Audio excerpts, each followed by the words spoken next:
আসসালামু আলাইকুম। এটিএন বাংলা সংবাদে সবাইকে স্বাগত জানাচ্ছি। ফাতিহা শাফি। টেন্ডার নিয়ে বিরোধের কারণে রাজধানীর মহাখালী জাতীয় ক্যান্সার হাসপাতালের উপপরিচালক ডাক্তার আহমদ হোসেনকে ছুরিকাঘাত করা হয় বলে জানিয়েছেন র্যাবের লিগ্যাল অ্যান্ড মিডিয়া উইংয়ের পরিচালক wing commander MZM Intekhab Chowdhury. 20,000 টাকায় সন্ত্রাসী ভাড়া করে তাকে ছুরিকাঘাত করা হয় বলেও জানান তিনি। রাজধানীর কারওয়ান বাজারে র্যাব মিডিয়া সেন্টারে এক সংবাদ সম্মেলনে এসব তথ্য জানানো হয়। সোমবার রাজধানীর বনানী এলাকায় জাতীয় ক্যান্সার হাসপাতালের উপপরিচালককে ছুরিকাঘাতের ঘটনায় 5 জনকে গ্রেফতার করেছে র্যাব। এসব সন্ত্রাসীদের নামে একাধিক মামলা রয়েছে। উক্ত ঘটনায় জড়িতদের গ্রেফতারের লক্ষ্যে র্যাবের গোয়েন্দা বাহিনী সাথে সাথেই মাঠে নেমে যায়। আমাদের নজরদারি বৃদ্ধি করি এবং আমরা সাথে সাথেই যে তথ্য প্রমাণ হাতে পাই তার ভিত্তিতে আমাদের কাজ শুরু করে দিই। র্যাব 1 এবং র্যাব সদর দপ্তরের গোয়েন্দা শাখার যৌথ অভিযানে ঘটনার সাথে সম্পৃক্ত 5 জনকে গ্রেফতার করেছি। প্রাথমিক জিজ্ঞাসাবাদে জানা যায় যে জাতীয় ক্যান্সার হাসপাতালের বিভিন্ন কাজের টেন্ডার পাওয়ার বিরোধে এই ঘটনাটি ঘটেছে। শুরু হলো এবছরের এসএসসি ও সমমানের পরীক্ষা। আজ একযোগে দেশের 3,885 কেন্দ্রে পরীক্ষায় বসে শিক্ষার্থীরা।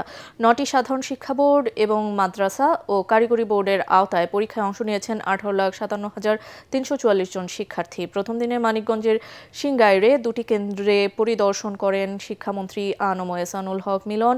এ সময় অনিয়ম পেয়ে 2 কক্ষ পরিদর্শককে সরিয়ে দেওয়ার নির্দেশ দেন তিনি। পরে রাজধানীর আন্তর্জাতিক মাতৃভাষা ইনস্টিটিউটে মন্ত্রী সাংবাদিকদের জানান, চলমান এসএসসি ও সমমান পরীক্ষার প্রথম দিন সুশৃঙ্খল পরিবেশে সম্পন্ন হয়েছে। এখন পর্যন্ত কোথাও প্রশ্ন ফাঁসের কোনো ঘটনা ঘটেনি দাবি করে তিনি বলেন, পরবর্তী পরীক্ষাগুলো কঠোর নজরদারির মধ্যে অনুষ্ঠিত হবে।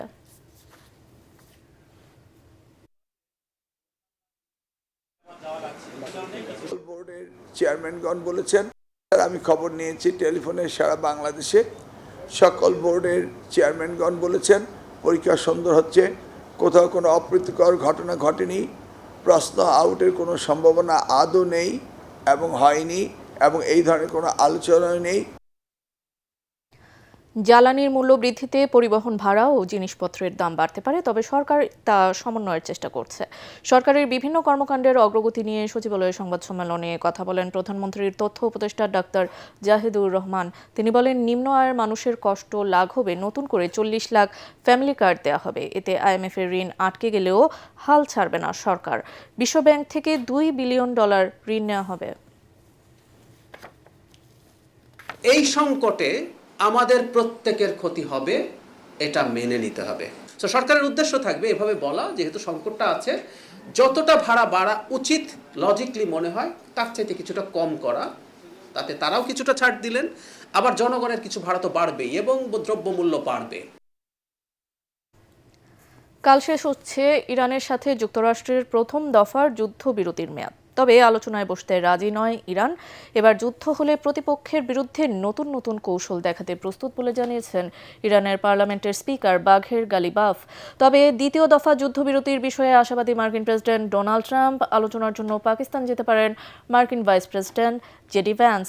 এদিকে ট্রাম্পের ক্ষমতা কমাতে সিনেটে আবারও ভোট দেওয়ার দাবি জানিয়েছে ডেমোক্রেটরা। পরবর্তী সংবাদ দেখার আমন্ত্রণ জানিয়ে এখনকার মতো শেষ করছি। এটিএন বাংলা সংবাদ ইউটিউবে দেখতে ব্রাউজ করুন youtube/ATN বাংলা নিউজ। ধন্যবাদ সাথে থাকার জন্য।